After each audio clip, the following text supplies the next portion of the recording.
Mimi ndo maana nikikwambia au unaona njaa usikilize. Jana usiku nimekutana naye kuna ule bashi yako ule show me white. Yupo naye bana kula naye mtungi. Wamekula sana mtungi. Mimi niko pembeni na wachola hivi. Serious nakwambia na sio mara moja sio mara mbili kwa kutu. Nishafumania sana. Mimi ninapokuambia afu wewe mimi nikikuelekezaga kama unisikii, yani kama unielewi, kama utaki. Na mpende yule bwana wako. Na shoga yangu. Na ndio huyo sasa anachukua bwana wako. Wewe si ndio shoga yako sana? Yaani nilikuwa nakusubiri kwa hamu. Wewe unajikuta nani?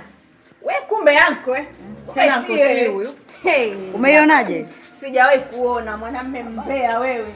Hamna mimi ndio maana mfupi ule fuki. Hata alefuka vipi kukaa kila siku kupika majungu ya watoto wa kike. Hivi unajisikiaje yani? Yaishe basi. Yaishe nini? Lazima tukwambie mtoto wa kiume baadaye ukae utafute kazi. Kazi ni umbea tu. Alafu tutakuvesha dela we dogo. We dogo babako.